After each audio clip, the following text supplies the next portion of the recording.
मैं प्रोफेसर सबिन सिंह आपकी बात श्रृंखला में आप सभी लोगों का स्वागत करता हूं। आज मैं कुछ नई बातें, नया तथ्य लेके सामने आया हूं। जब हमारी पिछले वर्ष सबसे पहले ये आई भौतिक भूगोल पर 1000 प्लस मल्टीपल चॉइस एमसीक्यू, उसका उत्तर और व्याख्या है। फिर कुछ दिन बाद फिजिकल जियोग्राफी इंग्लिश में 1200 प्लस एमसीक्यू आया।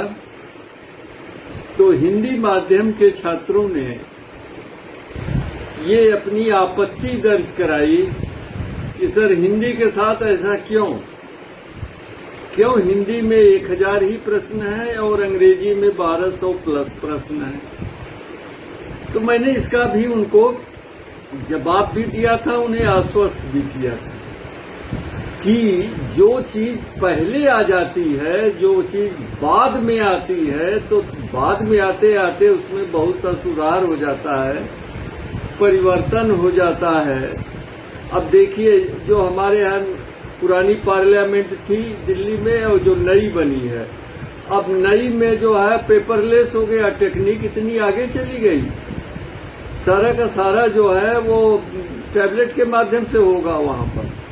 तो उसी तरह से, लेकिन दोस्तों, मैंने आपसे ये वचन दिया था और अब भी दे रहा हूं कि जब तक मेरी सांसें चलती रहेंगी, मेरी आंख कम से कम जो एक सही है वो चलती रहेगी और हाथ पैर ये चलता रहेगा, तब तक हम विद्यार्थी समाज, शिक्षक समाज और भूगोल जगत की सेवा करता रहूंगा।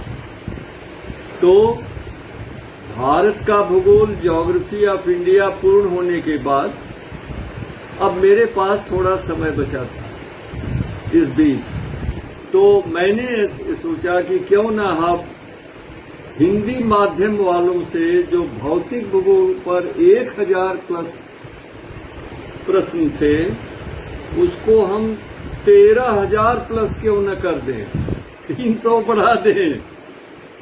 और मैंने अपनी ये कलम उठा ली है और देखिए, ये एक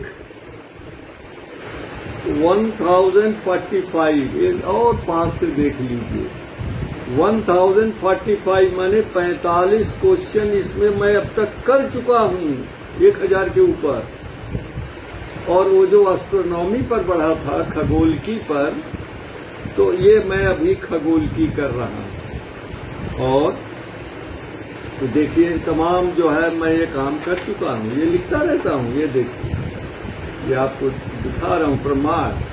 तो और मैं इस बीच में इसमें चंद्रयान पर भी प्रश्न जोड़ूंगा, चंद्रयान 1, चंद्रयान 2, चंद्रयान 3 पर। अब इंग्लिश वाले फिर लगेंगे आपत्ति करने कि सर हमारे में क्यों नहीं इतना। तो फिर अगर सब ठीक ठाक रहा तो आपका भी कर देंगे समय आने पर।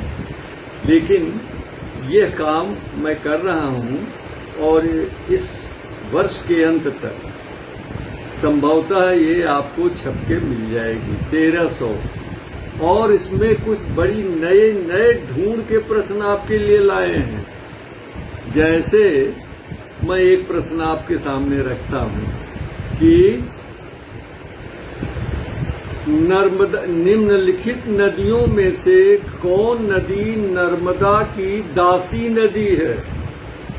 सुना है आपने? नर्मदा की दासी नदी, अंग्रेजी में क्या होगा, इसको कहते हैं होम मेड रिवर। मेड में माने कौन सा मेड होगा? दासी वाला, MAID। Which of the following is a home made river of Narmada? अब आप इसको खोजते रहिए, अभी हम जवाब नहीं देने जा रहे हैं। आपको इसका जवाब मिल जाएगा, तो जब इस पे कमेंट करिएगा, अपनी विचार व्यक्त करिएगा, तो उसमें उसका उत्तर डालिएगा, फिर हम बाद में देखेंगे। कि नर्मदा नदी की कौन नदी होम मतलब दासी नदी है और नर्मदा नदी की कौन जुड़वा नदी है। इस तरह के ढेरों सारे प्रश्न हम जो है नए नए इसमें हम डालेंगे आपको। और ये भौतिक भूगोल पर 1200 प्लस कहिए या 1300 प्लस MCQ और उनका उत्तर और व्याख्या मैं इसमें ऐड करूंगा। दिसंबर के अंत तक उम्मीद है पूरी हो जाएगी। और ये जो भारत का भूगोल है, ज्योग्राफी ऑफ इंडिया है, बड़ी तेजी से मशीनों पर छप रही है। ये पुस्तक छप रही है और समय से पहले ये छप जाएगी, लेकिन इसका विमोचन होगा 18 नवंबर 7:30 बजे। ये इसका विमोचन होगा, लेकिन प्रातः 10 बजे से मिलना शुरू हो जाएगी। हम इसका विमोचन करेंगे शाम को, लेकिन ये 10 बजे के बाद से प्रवालिका पब्लिकेशन में मिलने लगी और प्रयास यही किया जा रहा है। देखिए, इस किताब को हमने नए तरीके से सजोया है इस पुस्तक में बस विषय को। और ये MCQ मत समझिए, ये भारत का भूगोल है, लेकिन कैसे कैसे प्रश्न होते हैं, उनका उत्तर कैसे दिया जाता है। इसमें मल्टीपल चॉइस भी है, इसमें शॉर्ट आंसर क्वेश्चन टाइप भी है, लॉन्ग आंसर टाइप भी है। अब और इसमें देखिए, मैंने इस पुस्तक में किया है कि मानचित्र दिया है, काफी करीब 50-60 मानचित्र दिया है, इंग्लिश वाले हिंदी वाले दोनों। लेकिन इतना उसको सिंपल बनाया है कि आप उसको आराम से रीड्रा कर सकते हैं। उसमें कोई कॉम्प्लिकेशन नहीं किया गया, जैसा आपको अन्य पुस्तकों में। और जो ये बड़े बड़े टेबल्स 2-2 पेज के 1.5 पेज के लोग किताबों में देते हैं, मैंने नहीं दिया। टेबल कौन याद करेगा? यानी 10,15,399 टन ये कोई उत्पादन का है, कौन याद करेगा? और कहां से मिलाएंगे इसको? डिफरेंट सोर्सेज में आंकड़े अलग अलग होते हैं। तो मोटे तौर पर मिलियन में, बिलियन में, ट्रिलियन में, परसेंटेज में ये चीजें व्यक्त की जाती हैं। तो इस तरह का की अप्रोच हमने इसमें रखी। और मैंने जनसंख्या पर इस पे चैप्टर नहीं लगाया है। No chapter has been added on population. क्यों? क्योंकि अभी तक जो सुलभ है वो 2011 का सेंसस है जनाब। तब तक बहुत पानी बह चुका है, बहुत परिवर्तन हो चुके हैं। 2023 है, 12 साल बीत गए। 2021 का अभी सेंसस नहीं आया। जब ये सेंसस आ जाएगा और मैं तब तक रहूंगा इस धरातल पर और ठीक रहूंगा, तो मैं फिर पॉपुलेशन पर भी जोर दूंगा। इसलिए पॉपुलेशन को अवॉइड किया। और जो छिटपुट जानकारी आपको चाहिए वो गूगल बाबा से पूछिए, वो आपको बताते जाएंगे, लेकिन बहुत रिलायबल भी नहीं होगा वो। और हमने इंडस्ट्रियल रीजन तक कवर किया, industries, industrial regions, minerals, crops, agricultural regionalization. और साहब, इसमें जितने रिवोल्यूशन हुए हैं इंडियन एग्रीकल्चर में, सब पे कम से कम 2-2, 3-3 पेज का मैटर मैंने प्रोवाइड किया है। चाहे व्हाइट रिवोल्यूशन हो, ग्रीन रिवोल्यूशन हो, येलो रिवोल्यूशन हो, पिंक रिवोल्यूशन हो, गोल्डन फाइबर रिवोल्यूशन हो, गोल्डन रिवोल्यूशन हो। अब ये बताइए कि उत्तरी पूर्वी भारत में किसको ग्रीन गोल्ड कहते हैं? उत्तरी पूर्वी भारत में जो 7 सिस्टर स्टेट्स हैं, उसमें किस कृषि से संबंधित या वनस्पति से संबंधित इसे ग्रीन गोल्ड कहते हैं।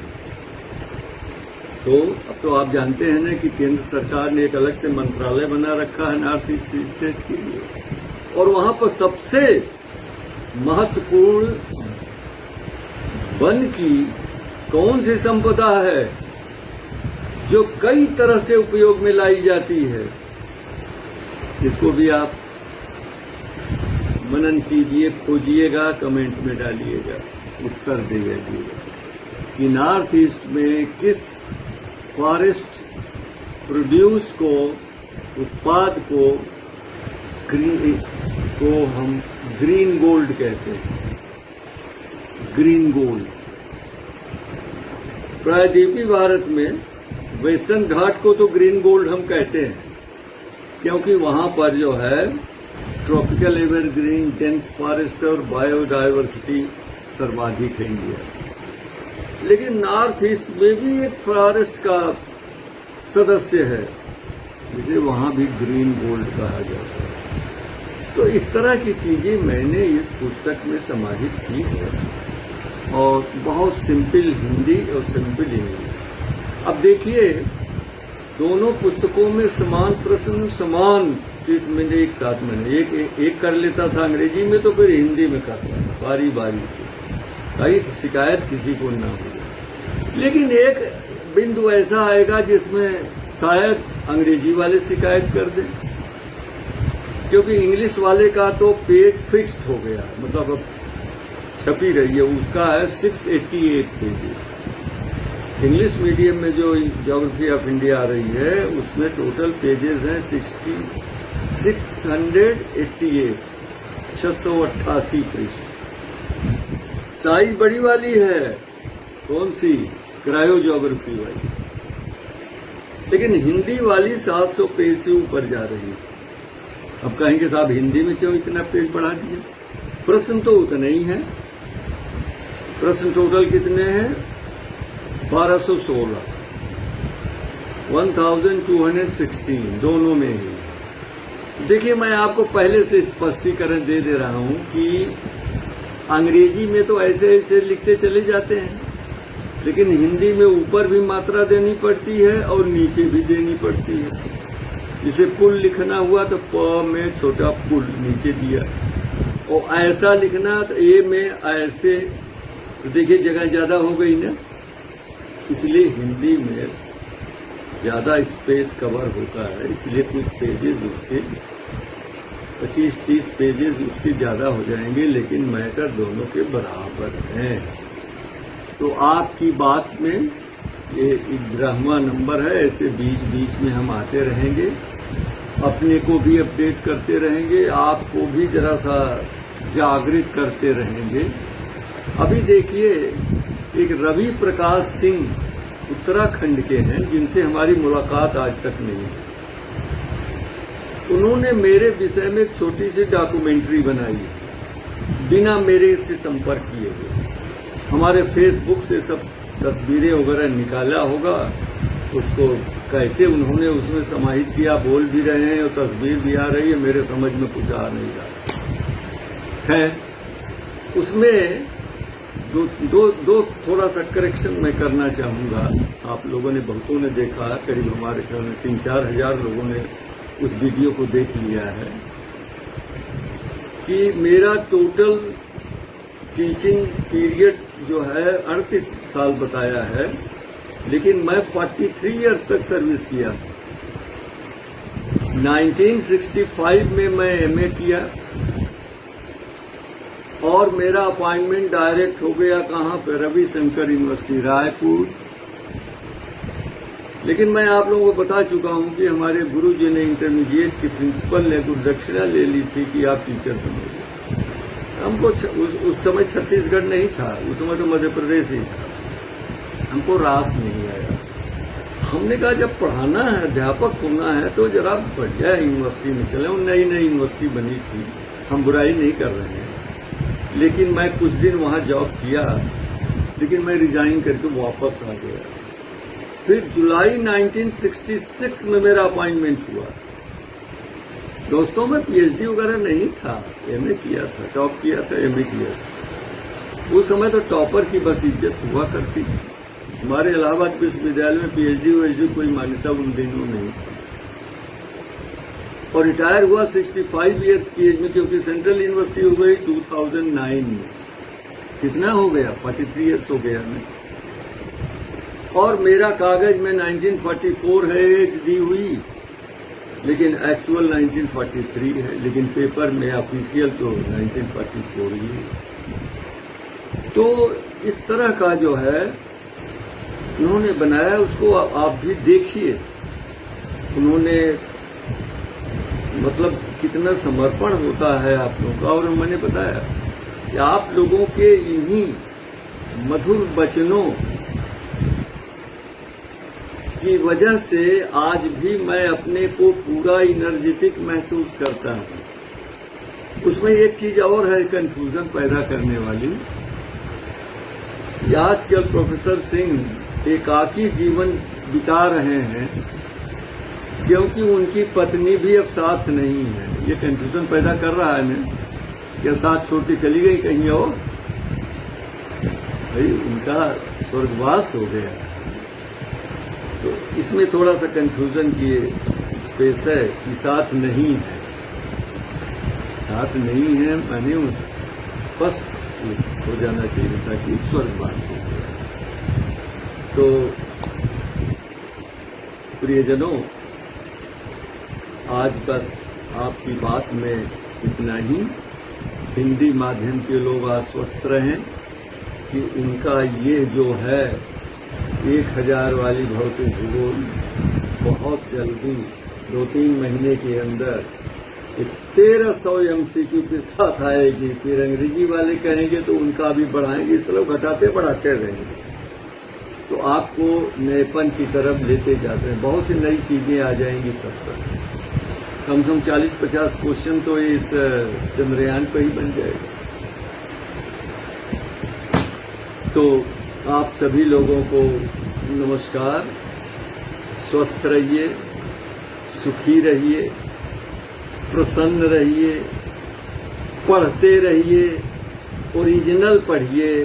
बड़ा दुख होता है जब मैं यूनिवर्सिटी रोड पर बुधवार को जाता हूँ फ्री कंसल्टेशन के लिए, तो जितने ग्राहक वहां आते हैं सब सीरीज मांगते हैं। बड़ा कष्ट होता है। और जब तक आप मौलिक पुस्तक नहीं पढ़ेंगे तब तक आप प्रतियोगी परीक्षाओं को क्रैक नहीं कर सकते। इसलिए आप गाइड पढ़ते हो, पढ़ो, लेकिन मौलिक पुस्तक भी जरूर पढ़िए और उन्हीं टॉपिक्स को पढ़िए जो अमुक परीक्षा के लिए सिलेबस में दिया हुआ है। नमस्कार।